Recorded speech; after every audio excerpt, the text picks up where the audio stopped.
Las gemelas que encadenaron a su primo en una mina abandonada.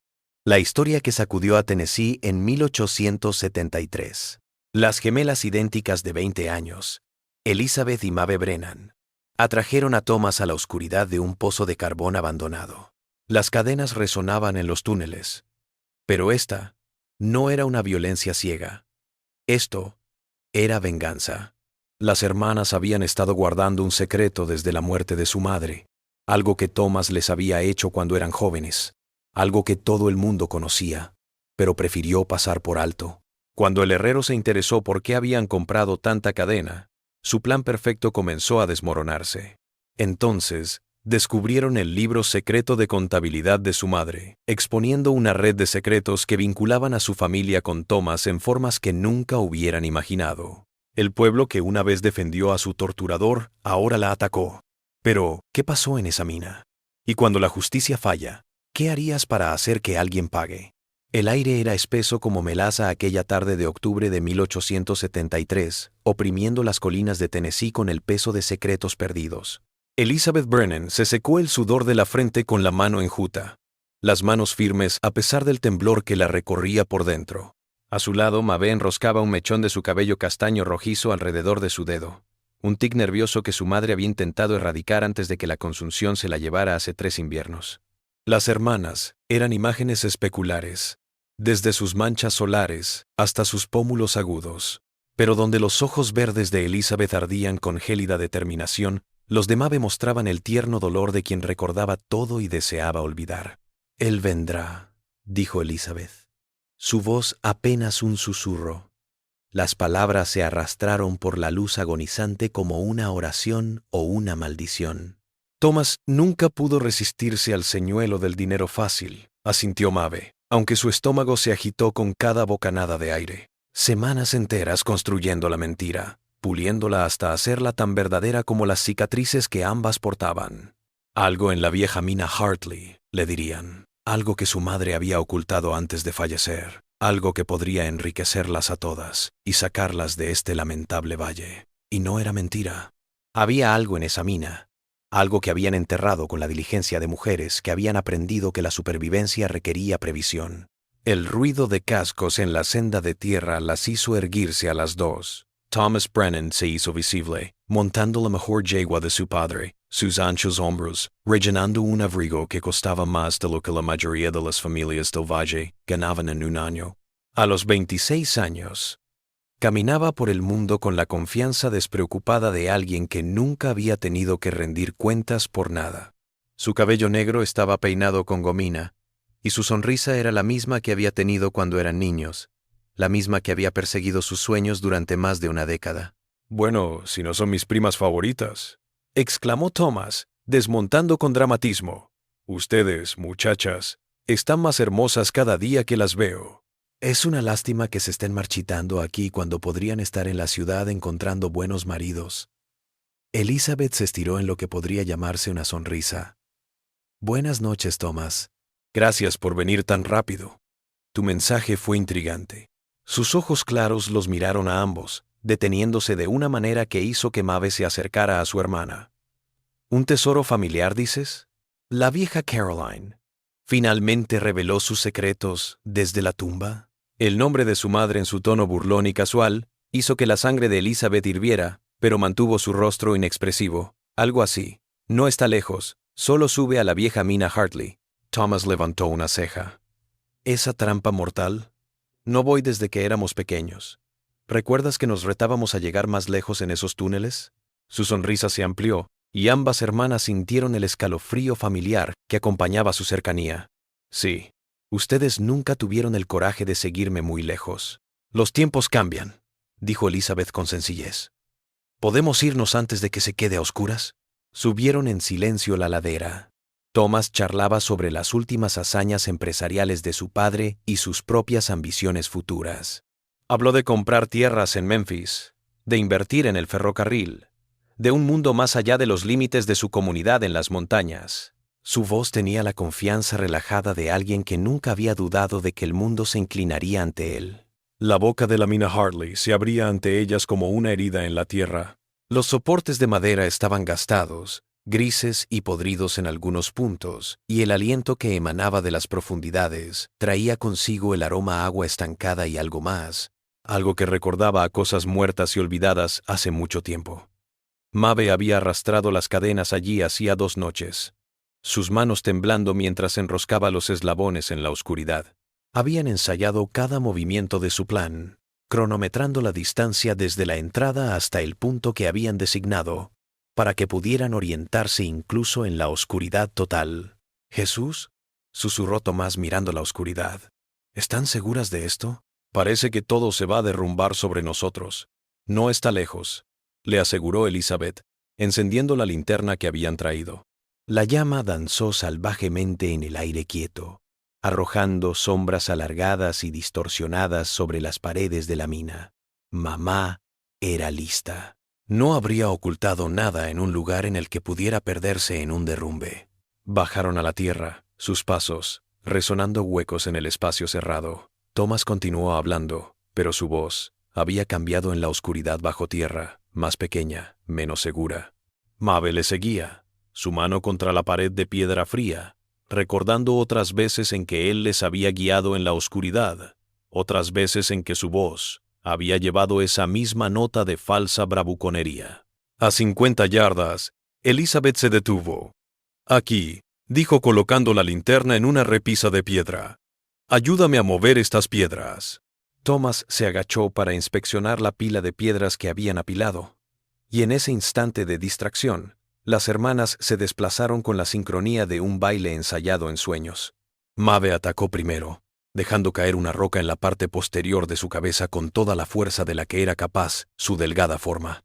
Thomas tropezó, más sorprendido que herido, pero fue suficiente. Elizabeth ya estaba en movimiento, las cadenas ocultas que había estado llevando sonando en el aire mientras las enrollaba alrededor de sus brazos. «¿Qué carajo?», empezó Thomas, pero las palabras se ahogaron al ver sus caras a la luz de la linterna. Se había ido toda pretensión de cariño familiar, toda cortesía. Lo que lo observaba eran los rostros de 2 mujeres que habían sido llevadas más allá del punto de ruptura, que habían pasado décadas tragándose su furia hasta que se había endurecido en algo más que la roca de la montaña en la que se encontraban. La batalla fue corta, pero salvaje. Thomas era fuerte, pero la sorpresa y la ira les dieron a las hermanas una ventaja que nunca esperó que tuvieran.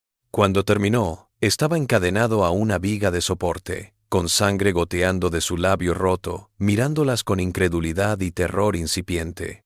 «Se equivocan», dijo su voz. «La gente me buscará. Mi padre pensará que estás roncando otra borrachera en la cama de una puta», terminó Elizabeth con frialdad. «Sabemos cómo operas, Thomas». Hemos estado mirando. Por primera vez en su vida, Maeve le habló al primo que había formado gran parte de su dolor. «Lo recordamos todo», dijo simplemente. «Todo lo que nos hiciste, todo lo que mamá fingió no ver, todo lo que el pueblo fingió no ver porque tu padre era dueño de la mitad. Lo dejaron a oscuras, se llevaron la linterna. El regreso a su granja fue silencioso. Cada hermana estaba perdida en sus pensamientos. Elizabeth experimentó una perversa satisfacción. La justicia finalmente se inclinaba a su favor. Pero cuando llegaron a su pequeña granja, Maeve le tomó el brazo. Él se susurró. «¿Qué hicimos?». 3 días después, el herrero del pueblo, Jacob Morrison, llegó a su puerta. Un hombre apacible, de manos delicadas y mirada bondadosa, que había amado a Elizabeth desde que iban juntos a la escuela. Se detuvo en su porche, girando su sombrero en sus manos, su rostro curtido fruncido. «Algo raro pasó ayer», dijo, con la voz demasiado casual. «Un tipo preguntó por ustedes, chicas. Quería preguntar por esa cadena que compraron hace unas semanas. Estaba muy interesado en el peso, en la longitud. ¿Eres del tipo que puede cargar con un hombre?», preguntó. La sangre se le heló en las venas a Elizabeth, pero logró mantener la voz firme. «¿Qué le dijiste?». «Le dije que me ocupo de mis propios asuntos», dijo Jacob, sus ojos encontrándose con los de él. «Siempre lo he hecho. Si alguna de vosotras tiene algún problema, sabéis que podéis contar conmigo para lo que sea». Tras su partida, las hermanas se sentaron en su porche mientras el sol se ponía sobre las montañas que las habían mantenido cautivas toda su vida. La satisfacción que había experimentado Elizabeth 3 días atrás ya se estaba agriando en otra cosa, algo que sabía a ceniza y temor. «Vendrán por nosotros pronto», susurró Maeve. Elizabeth asintió, sus ojos fijos en las primeras estrellas que emergían en el cielo oscurecido. Había creído que encerrar a Thomas en esa mina sería el fin, el cierre de un capítulo que las había atormentado desde que eran niñas, pero estaba empezando a darme cuenta de que era solo el comienzo. No se habían desvinculado de su torturador. Se habían encadenado a él con eslabones de hierro y ahora los arrastraría a todos a las tinieblas con él. El sheriff Brody llegó a la granja Brennan una mañana nublada, 6 días después de la desaparición de Thomas. Su caballo se abrió paso entre el lodo de la noche anterior. Era un hombre cansado, de 20 años de imponer la paz, en un pueblo que prefiere sus secretos enterrados. Sus hombros, antes anchos, ahora se encorvaban como signos de interrogación. La medalla en su pecho había perdido su brillo hace años, al igual que el hombre que la portaba. Detrás de él venía el adjunto Mills, un chico nervioso de 19 años, cuyo padre había pagado por su trabajo donando a la campaña de reelección del sheriff. Les vio llegar desde la ventana de la cocina, sus manos amasando la masa de pan que nunca hornearía. A su lado, Maeve se sentaba en la rueca de su madre, sus dedos moviéndose con precisión mecánica mientras sus ojos se fijaban en algún punto invisible de la distancia. Lo habían esperado. Habían practicado sus respuestas hasta que las mentiras se sintieron como respirar. «Buenos días, muchachas», dijo el sheriff Brody, desmontando y quitándose el sombrero con la cortesía de un hombre que había descubierto que la cortesía a menudo le servía mejor que la autoridad. «Espero no estar interrumpiéndolas». «De ninguna manera, sheriff», respondió Elizabeth, secándose las manos en su delantal mientras salía al porche. «¿Qué trae por aquí?» «Bueno, es su primo Thomas. Su padre está preocupado. El chico no ha estado en casa en casi una semana». Los ojos de Brody recorrieron el patio, el huerto bien cuidado, la pila de leña apilada, el aire general de laboriosidad pacífica que envolvía la pequeña granja. «¿Habéis visto a ese chico últimamente?» Maeve levantó la vista de su rueca, sus ojos verdes muy abiertos con lo que podría haber sido alarma. «¿Thomas? No, hace tiempo». «¿Desaparecido?» «Desaparecido es una palabra fuerte», intervino el ayudante Mills, recibiendo una mirada cortante de su superior. «Podría estar durmiendo otra borrachera en cualquier parte». El sheriff Brody se aclaró la garganta. «Ahora no lo sabemos. El punto es que la última vez que alguien lo vio, se dirigía en esta dirección». El establero en Morrison dijo que vio a Thomas montando hacia el viejo lugar de Hartley. «Eso es extraño», dijo Elizabeth, su voz mostrando la cantidad justa de confusión. «Me pregunto qué querría él allí. Nada más que pozos de mina y serpientes de cascabel. Eso es lo que estamos tratando de averiguar», se acercó Brody, y ambas hermanas pudieron oler el whisky en su aliento a pesar de la hora temprana. Su padre tiene a todo el pueblo en ebullición. «Ya saben cómo se pone Jeremiah Brennan cuando las cosas no van a su manera. De hecho, lo sabían». Jeremiah Brennan era el propietario de la tienda general, el molino de granos, e hipotecó la mitad de las granjas del condado. Jeremiah spoke, and the people listened.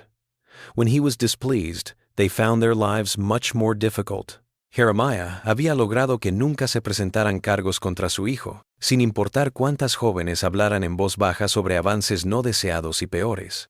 Había sido Jeremiah quien había arruinado la vida de su madre después de que ella abriera la boca sobre el comportamiento de Thomas, agotando lentamente el crédito familiar hasta que apenas podían pagar las facturas. «Estaremos atentas», dijo Maeve en voz baja. «Si viene, avisaremos enseguida». Brody asintió, pero sus ojos se quedaron en las hermanas con la fatiga de un hombre que había aprendido a desconfiar de las respuestas sencillas. «Gracias. Una cosa más. Jacob Morrison dijo que ustedes le compraron mucha cadena hace poco. Cosas pesadas. ¿Podrían decirme para qué?» La sonrisa de Elizabeth no vaciló. «Reparando la cerca donde cruza el arroyo. Las tormentas de invierno derribaron un roble. Lo apuñaló. Tuvimos que amarrarlo bien antes de que el ganado se fuera». «Tiene sentido», dijo Brody, aunque algo en su tono indicó que estaba guardando la información para más tarde. «Bueno, si se les ocurre algo que pueda servir, saben dónde encontrarme».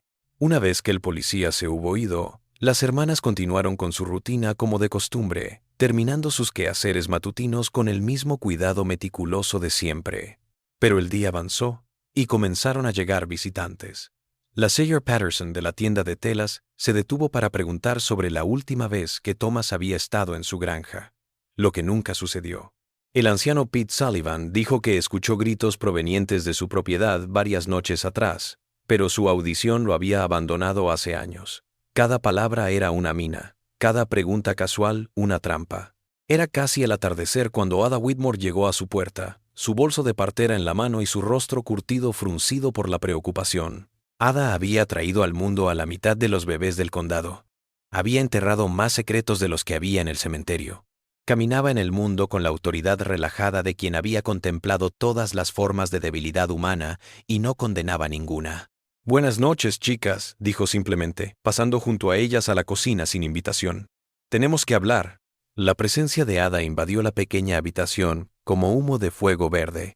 Era una mujer de unos 50 años, su cabello gris peinado en un moño severo que acentuaba la inteligencia en sus ojos oscuros. Ella lo había presenciado en el momento de su nacimiento. Había atendido a su madre en su lecho de muerte. Había visto más pecados del pueblo que cualquier predicador o policía. «Sé lo que hicieron», dijo sin rodeos, sentándose en la silla de su madre como si fuera suya. «No me nieguen insultándome. La pregunta es, ¿y ahora qué?» Las manos de Maeve se detuvieron en su rueca, pero Elizabeth se quedó de pie, con los brazos cruzados sobre el pecho. «No sé a qué se refiere, señorita Ada». «Niña, he estado limpiando los desastres de los hombres de este pueblo durante más tiempo del que has estado respirando. Conozco la mirada de las mujeres que se cansaron». La voz de Ada estaba cargada de dolor y sabiduría. «Thomas Brennan ha sido una plaga andante desde que tuvo edad suficiente para distinguir entre niños y niñas. Lo único sorprendente es que alguien no lo haya eliminado ya». La aceptación flotó en el aire entre ellas como una confesión no expresada.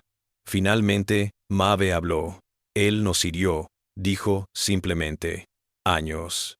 Mamá lo sabía, pero estaba demasiado asustada de Jeremiah para hacer algo. «Lo imaginé», respondió Ada. «Caroline acudió a mí en varias ocasiones en busca de curas para las pesadillas y los problemas de mujeres que no tenían nada que ver con el ciclo menstrual.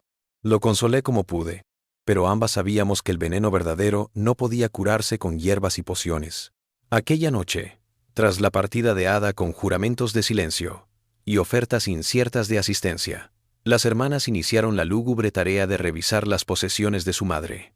Caroline Brennan había sido una mujer de pocas cosas, pero muchos secretos, y fue en el falso fondo de su arcón donde hallaron el libro de contabilidad. El libro encuadernado en cuero estaba repleto de la letra pulcra de su madre, registrando años de pagos y recibos que revelaban un patrón de extorsión y manipulación financiera. Las entradas eran vagas, pero incriminatorias. Pagos mensuales a J.B. por servicios, facturas médicas que se alineaban con los momentos más graves del síndrome de abstinencia y la depresión de Maeve. Lo más perturbador eran los recibos de pago de otras familias del condado, pagos por relatos susurrados de hijas que habían huido repentinamente del pueblo, de hijos alistados en regimientos lejanos, de problemas que se habían resuelto discretamente con la ayuda de Jeremiah Brennan. «Mamá le estaba pagando», Maeve susurró, su dedo siguiendo las columnas de números. «Todos estos años le estuvo pagando al padre de Thomas para que se mantuviera lejos de nosotras». La mandíbula de Elizabeth se apretó mientras leía por encima del hombro de su hermana. «No le pagaba, me extorsionaba. Mira esto». Debía pagar todos los meses, pero cuando no podía, se acumulaban las cuotas dobles. Él la estaba desangrando. Las consecuencias eran alucinantes. La pobreza de Caroline, su imposibilidad de recurrir a la iglesia o a la ley, su progresivo aislamiento de la sociedad. Todo adquirió un significado terrible a la luz de estos documentos. Se había convertido en cómplice y avergonzada, pagando por el abuso de su propia familia, mientras que aquellos que deberían haberlas defendido se beneficiaban en silencio. Pero el libro mayor tenía un secreto más, uno que heló la sangre de ambas hermanas. En la escritura vacilante de su madre, apenas unas semanas antes de su fallecimiento, había una última nota. J.B. exige prueba de cumplimiento. Dice, Las niñas están creciendo demasiado rápido para ignorarlas. Poco pago. Necesita probar acceso continuo. El libro se le escapó de las manos temblorosas a Mabe y cayó al suelo con un sonido como el cierre de una tapa de ataúd. Ahora ambas hermanas comprendían que la muerte de su madre no había sido una liberación, sino una fecha límite. Las visitas de Thomas se habían vuelto más frecuentes, no a pesar de la muerte de su madre, sino por ella. Sin Caroline que costeara su seguridad, eran vulnerables de nuevo. Afuera, el viento aulló, sacudiendo las ventanas y haciendo temblar la vieja casa como un barco en la tormenta. Las hermanas se sentaron en la creciente oscuridad, el peso de su revelación ahogándolas como el agua en una mina inundada. Se habían sentido vengadoras, pero el libro de contabilidad las mostró como solo el último capítulo en una historia de corrupción que no podían imaginar. La primera roca rompió su ventana de la cocina 3 noches después, destrozando el cristal que su madre había ahorrado durante meses para comprar y enviar pedazos a través del piso de madera como lágrimas congeladas. Elizabeth barrió los pedazos a la luz de la lámpara, mientras Mabe sostenía una colcha sobre el agujero. Ambas hermanas laboraban en el silencio opresivo que envolvía su casa como un sudario. Habían esperado venganza, pero la velocidad y la brutalidad de la misma todavía las lastimaban. Puta bruja estaba escrito en la piedra y el carbón, las palabras rudas pero el odio detrás de ellas inconfundible. Jeremiah Brennan se había movido rápidamente una vez que la desaparición de su hijo superó la semana. Su presencia se extendió por el pueblo como aceite sobre agua, impregnando cada conversación, cada mirada de reojo, cada especulación susurrada. Donde antes las hermanas Brennan habían despertado una vaga curiosidad o simpatía indiferente, ahora eran objeto de sospecha y hostilidad por parte de toda una comunidad. El dependiente de la tienda general de repente no recordaba su arreglo de crédito. El predicador ya no asentía cuando pasaban por la calle. Hasta los niños, al percibir el cambio de humor del mundo de los mayores, arrojaban piedras a los postes de su valla y huían gritando con risas nerviosas. El sheriff Brody llegó la mañana siguiente con el ayudante Mills y otros 2 hombres que las hermanas no reconocieron, sus expresiones sombrías en asuntos oficiales.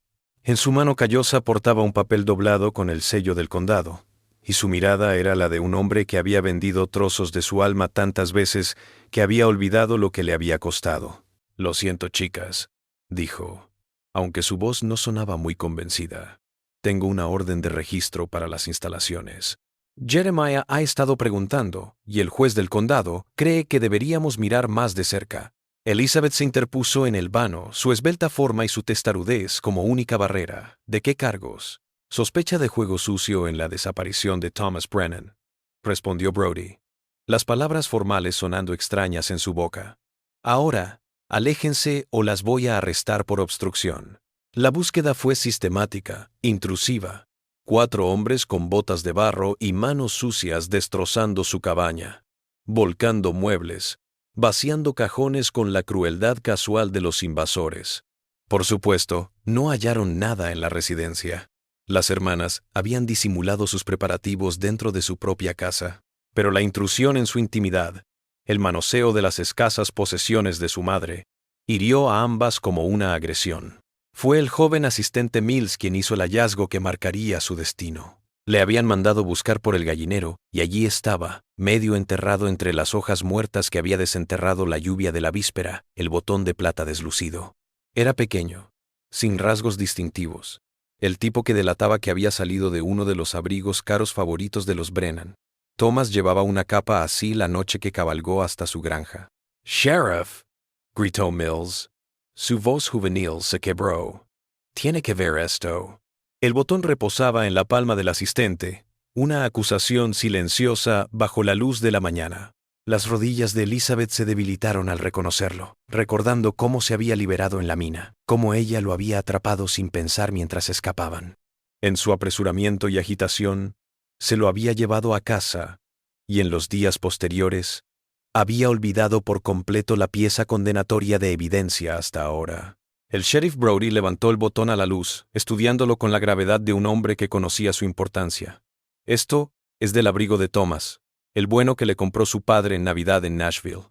Sus ojos se movieron hacia las hermanas, y por primera vez desde que lo conocían, había algo que podría haber sido lástima mezclada con su resignación en ellos. ¿Cómo explican que esto esté en su propiedad?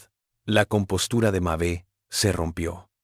El peso de su trauma compartido, la vigilancia constante necesaria para sostener su mentira, y ahora este último golpe devastador, fueron demasiado para sus nervios destrozados. Él nos hirió, dijo, las palabras un susurro roto. Años y años nos hizo daño y a nadie le importó. Nadie lo detuvo. Mabe, no, empezó Elizabeth. Pero su hermana estaba más allá de la razón ahora, más allá de la discreta moderación que las había mantenido con vida y en libertad durante estas últimas semanas. Mamá intentó defendernos, pero él regresaba. Incluso después de pagarle a su padre, incluso después de darles todo lo que teníamos, regresaba porque podía. Porque hombres como Thomas Brennan cogen lo que quieren y nadie les dice que no.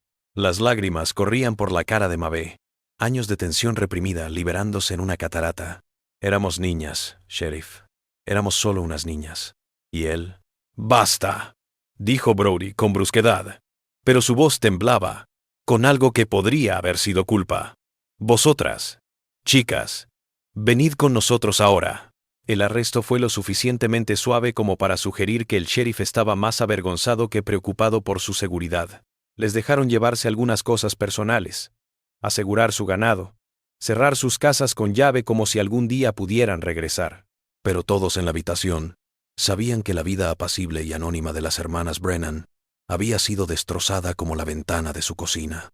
Mientras se dirigían al pueblo en la parte trasera de la carreta del sheriff, Elizabeth recordó el verano en que cumplió 13 años, y Thomas la había acorralado en la bodega de raíces de su madre, mientras Mabe estaba fuera visitando a su tía en el condado de al lado. Recordó el peso de sus manos, el olor a whisky en su aliento, la forma en que se había reído cuando ella le suplicó que se detuviera.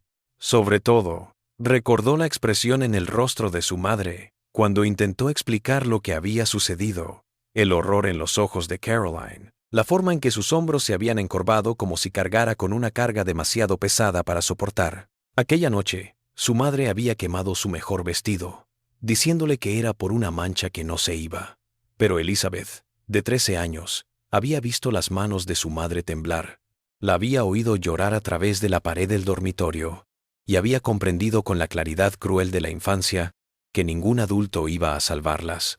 El patrón se había establecido entonces, y se repitió con variaciones a lo largo de los años siguientes. Las visitas de Thomas, cuando su madre estaba en el mercado, los regalos que traía, demasiado caros para ponerles precio, la forma en que toda la familia pretendía que nada estuviera mal, mientras vivían bajo la sombra de sus antojos. Mabe se había salvado.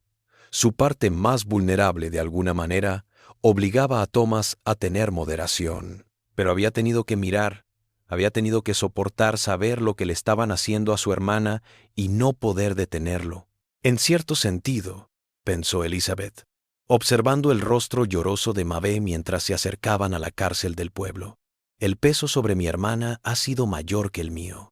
La multitud que se había reunido frente a la cárcel era mayor de lo que cualquiera de las hermanas había imaginado, sus rostros distorsionados por la fea emoción de ver caer a otro. Alguien gritó, «¡Asesinas!». Mientras pasaban, otra voz gritó algo sobre que la justicia finalmente se estaba haciendo. Pero entre las caras hostiles había otras, principalmente mujeres, sus expresiones más difíciles de descifrar, algunas observando con lo que podría haber sido simpatía o reconocimiento. Cuando la puerta de la prisión se cerró tras ellas, ahogando las risas de la multitud, Elizabeth realized her carefully plotted act of private revenge had accomplished something they never intended. Al negarse a seguir siendo víctimas silenciosas, al tomar la justicia en sus propias manos, habían forzado a su comunidad a reconocer verdades que todos habían preferido ignorar. La conveniente mentira que había permitido a hombres como Thomas Brennan actuar sin castigo se estaba rompiendo, y el sonido de su ruptura se escucharía más allá de los límites de su pueblo en la montaña. La cárcel del condado era una estructura baja de piedra que se arrastraba como una cosa maligna en los límites del pueblo. Sus pequeñas ventanas enrejadas daban vistas a un mundo que parecía volverse más cruel con cada día que pasaba. A las hermanas se les había asignado una única celda compartida, una cámara húmeda de 8 pies cuadrados con paja en el suelo de tierra y un cubo en una esquina como única concesión a la privacidad. Las paredes goteaban condensación, y el aire arrastraba la desesperación de todos los prisioneros que habían estado encerrados en esas piedras. Elizabeth no había dicho una palabra desde su detención 3 días atrás. Su silencio era tan absoluto que incluso Maeve había dejado de intentarlo. Se sentó en la pared más alejada, sus rodillas contra su pecho, sus ojos verdes fijos en algo más allá de las barras de hierro. En su soledad obligada, no estaba recordando su noche de venganza, sino los años que la habían arrastrado hasta allí. La pérdida gradual de su inocencia infantil, el envenenamiento de la tranquilidad de su familia, la forma en que su madre había envejecido una década en unos pocos años crueles. Los aldeanos acudían en tropel a observarlas tras los barrotes, con la misma morbosidad que los atraía a las horcas públicas. Algunos llegaban hostiles, acusando y maldiciendo con la indignación justiciera de los convencidos. Otros venían con otro tipo de hambre, sus ojos brillando con lascivia, mientras murmuraban entre ellos sobre la naturaleza de los delitos de las hermanas. Las mujeres eran las peores, con sus voces afiladas con el veneno especial reservado para las transgresoras de las reglas no escritas de la sumisión femenina. Pero fue el silencio de algunos de sus visitantes lo que más las lastimó. Jacob Morrison llegó una vez, de pie en silencio frente a su celda durante casi 1 hora, sus manos endurecidas aferrándose a los barrotes hasta que sus nudillos se pusieron blancos. Cuando finalmente habló, su voz era un susurro. «Debía haber hecho algo», dijo, sin mirar a Elizabeth. «Todos esos años, debía haber hecho algo». Se marchó sin esperar respuesta, y Elizabeth lo observó alejarse con el dolor de quien comprendía que las buenas intenciones no podían competir con el peso de los sistemas. Su 5ª noche en prisión, Ada Whitmore llegó, su bolso de partera en una mano y una canasta cubierta de tela a cuadros en la otra. El guardia, un simple de nombre Darcy, cuya fidelidad se podía comprar por una botella, creyó su historia de revisar la salud de las hermanas con la obediencia despreocupada de un hombre que prefería no pensar demasiado en su trabajo. Ada se sentó en el único taburete fuera de su celda con la autoridad relajada de quien está acostumbrado a estar donde necesita estar. «Les traje comida decente», dijo, pasándoles pan y queso a través de los barrotes, y noticias del mundo. Maeve aceptó el regalo agradecido, pero Elizabeth se quedó, su silencio un muro que ni siquiera Ada podía penetrar. La partera las observó con la mirada clínica que reservaba para los partos complicados, registrando el hundimiento en sus mejillas, la manera en que sus ropas colgaban holgadas en cuerpos que habían perdido carne en las últimas semanas. «El pueblo se está partiendo en facciones», dijo Ada como quien habla del tiempo. «Están aquellos que creen que deberían ser colgadas por lo que hicieron, y aquellos que comienzan a hacer preguntas difíciles sobre por qué tuvo que morir Thomas en primer lugar». Se inclinó hacia adelante, su voz reducida a un susurro. «3 mujeres se me acercaron solo esta semana para preguntarme si las historias sobre Thomas son ciertas. Madres con hijas que preguntan qué deben controlar, qué deben temer». Por primera vez desde su detención, Elizabeth levantó la vista. «¿Qué les dijiste?» «Les dije la verdad», respondió Ada encogiéndose de hombros. «Que los depredadores como Thomas Brennan no se detienen en una familia, y que una sociedad que los ampara los crea». Se detuvo, observando el rostro de Elizabeth en la tenue luz. «También les dije que a veces la gente desesperada hace cosas desesperadas, y que el crimen no es la desesperación, sino el sistema que la genera». Las palabras de Ada abrieron algo en Maeve que había estado congelado desde su arresto. Se acercó a los barrotes y rodeó con sus pálidas manos el frío hierro. Él no era el único, ¿verdad? Thomas, digo. Había otros. La partera asintió sombríamente. Siempre están ahí. Hombres como él se mueven en manada, se cubren las espaldas, comparten sus intereses. Su primo fue simplemente el que se descuidó, el que empujó demasiado. Metió la mano en su canasta y sacó un pedazo de papel, un lápiz y una botellita de tinta. «Por eso lo que hagas a partir de ahora importa más que lo que hayas hecho». Maeve observó los materiales de escritura como si fueran salvación. «¿Qué quieres que haga?» «Cuéntalo», dijo Ada. «Toda, todo, cada año, cada lágrima que te arrastró a esa mina. No pongas pretextos, no implores clemencia. Solo dice la verdad de una manera que nadie pueda pasar por alto o explicar». Se acercó más, sus ojos oscuros. «Conozco a un chico en Nashville que trabaja para uno de los periódicos de allí. Tiene fuego en el alma y no teme a los hombres poderosos ni a las verdades incómodas. Tu historia podría llegar a oídos de gente que puede hacer la diferencia, o por lo menos hacer las preguntas correctas. Aquella noche, mientras Isabel se agitaba en la paja, Maeve escribió a la luz de una vela de contrabando. Las palabras llegaron tímidamente al principio, cada frase un acto de valentía, cada párrafo un paso más lejos del silencio en el que habían vivido. Escribió acerca de sus veranos cuando Thomas venía de visita, cómo sus juegos siempre parecían necesitar privacidad, secreto. Contó el día que se escondió en el granero y vio por una rendija en las tablas a su primo hacerle cosas a su hermana que no comprendía, pero que sabía que estaban mal. Describió cómo su madre se transformó de alguien que reía con facilidad a alguien que se sobresaltaba ante las sombras, que contaba monedas y nunca tenía suficiente para lo básico. Describió los desembolsos en el libro mayor, la meticulosa documentación de la ruina sistemática de su familia a manos de hombres que consideraban su agonía como una simple transacción comercial.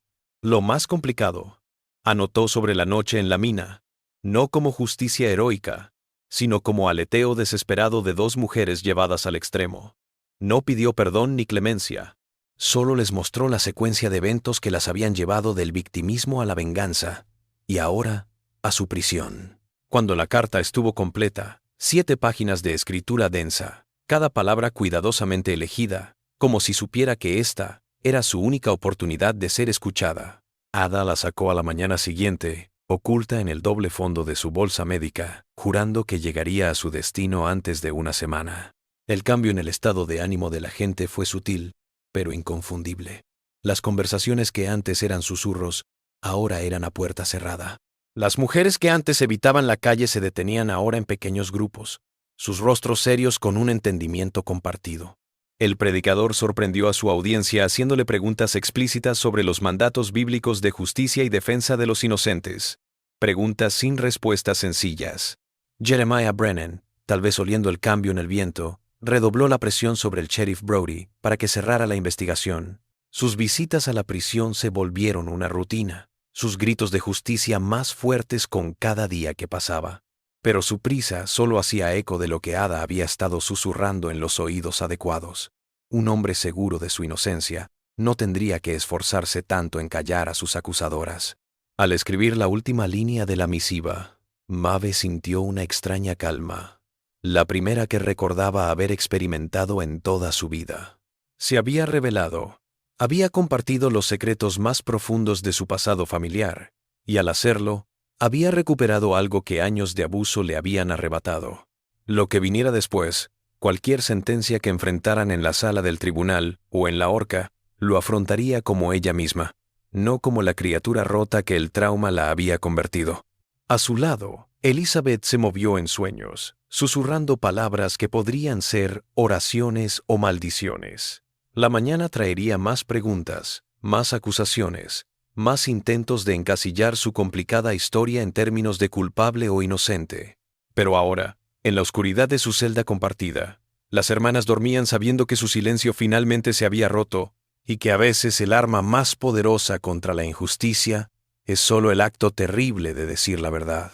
El artículo se publicó en el Nashville Herald un martes por la mañana de principios de diciembre, su tinta negra aún fresca con la urgencia de la verdad finalmente revelada. El silencio del dolor. La venganza oscura de un pueblo de montaña se desplegó en 3 columnas de portada, y al anochecer se habían agotado todos los ejemplares en la ciudad, que circulaban bajo mano como contrabando. El joven periodista Samuel Pierce había convertido el relato en bruto de Maeve en algo que trascendía las distancias geográficas y de clase, haciendo que el dolor de 2 mujeres de la montaña resonara con lectores que jamás habían pisado los valles de Tennessee. La noticia regresó a su aldea natal como un fuego forestal, propagado por vendedores ambulantes y predicadores itinerantes que habían visto el artículo reimpreso en periódicos de 3 estados. Lo que una vez había sido su historia local, ahora le pertenecía al mundo. Un mundo que observaba la complicidad de su pueblo de montaña con el nuevo horror de los forasteros.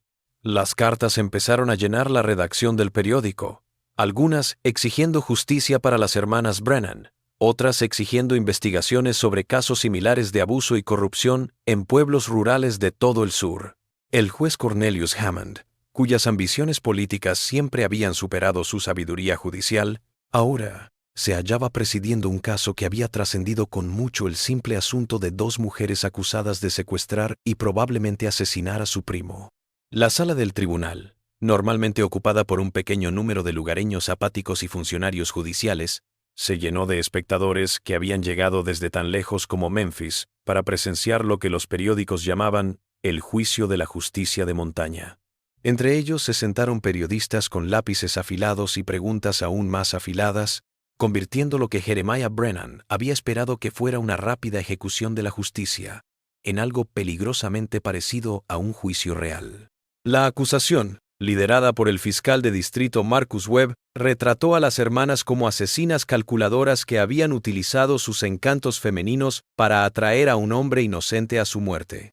Webb era político primero y abogado después, y supo que su carrera dependía de complacer a los hombres fuertes que lo habían nombrado. Pero sus denuncias teatrales de la crueldad antinatural de las hermanas resonaron en una sala donde la mitad de la audiencia había leído relatos de primera mano del abuso sistemático de niños por parte de Thomas Brennan al Brennan, amparo de la riqueza y el poder de su familia.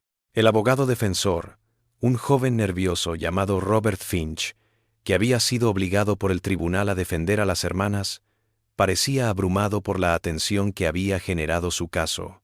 Se había ensayado una simple súplica de locura transitoria, con la que confiaba en obtener una sentencia de reclusión en vez de ejecución. En cambio, se vio envuelta en una tormenta mediática que había convertido a sus clientas en heroínas de una batalla más grande contra la corrupción institucional y el silenciamiento de las víctimas. Ada Whitmore tomó el juramento en el estrado de los testigos en el tercer día del juicio, su testimonio dado con la autoridad tranquila de alguien que había pasado décadas espiando los pecados ocultos de la gente. Habló de visitas nocturnas de madres angustiadas, de jóvenes que habían huido del pueblo tras encontrarse con Thomas Brennan, de un patrón que había sido un secreto a voces entre quienes cuidaban de los más vulnerables. Cuando Webb trató de desacreditar su testimonio atacando su carácter y su soltería, la respuesta de Ada cortó la tensión de la sala como una cuchilla. «He traído más vida al mundo de la que usted ha quitado, señor Webb», dijo, sus ojos oscuros fijos en el fiscal. «Y he apretado más manos agonizantes de las que usted ha estrechado en nombre de sus ambiciones. Si mi moralidad debe ser juzgada, que sea por quienes han servido a los demás, no al poder». El murmullo de aprobación de la multitud le valió una reprimenda del juez Hammond, pero el daño al caso de la acusación fue evidente. Cada testigo que se acercó a declarar sobre el carácter anterior de las hermanas también descubrió, bajo un cuidadoso interrogatorio de la defensa, otra pieza del amplio mosaico de abuso e intimidación que había llegado a definir la relación de Thomas Brennan con su comunidad. El golpe más devastador vino de alguien que menos esperaba. El propio Thomas, que había sido descubierto después de 2 semanas encadenado en la mina, más muerto que vivo, pero lo suficiente vivo como para corroborar los detalles más sombríos de las acusaciones de las hermanas. Su rescate no le dio a la acusación una víctima viva para mostrar ante el jurado, sino un hombre destrozado, cuyas confesiones delirantes en su lecho de enfermedad habían sido escuchadas por demasiadas personas para ser silenciadas. Delirando por la exposición y la deshidratación, Thomas había hablado de sus años de juegos con sus primas menores, de los arreglos que su padre había hecho para mantener saciada la lujuria de su hijo sin consecuencias, de otros clanes que habían pagado precios similares por la protección de la familia Brennan. Sus confesiones delirantes, escuchadas por el médico, 2 enfermeras y un predicador visitante, se abrieron camino en el registro oficial a pesar de las objeciones de Webb.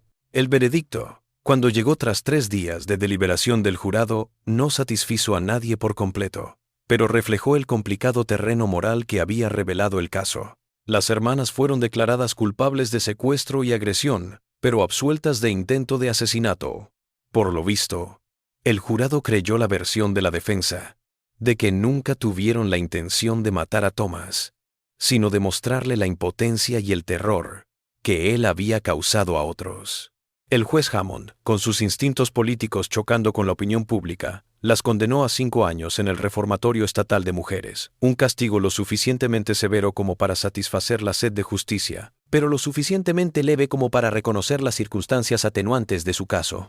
Mientras el mazo caía, y la multitud rugía con vítores y maldiciones, Elizabeth habló por primera vez desde su arresto, poniéndose en pie en el banquillo de los acusados, dirigiéndose no al juez o al jurado, sino a la atestada sala del tribunal, su voz resonando sobre el murmullo.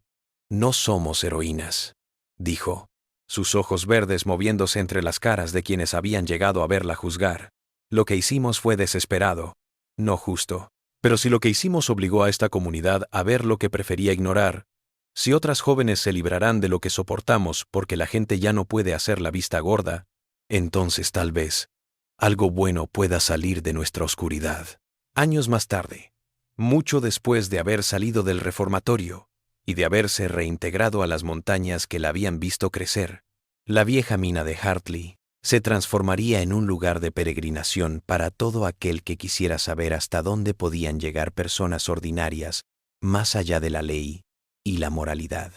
Las cadenas oxidadas todavía colgaban de la viga donde Thomas había estado cautivo.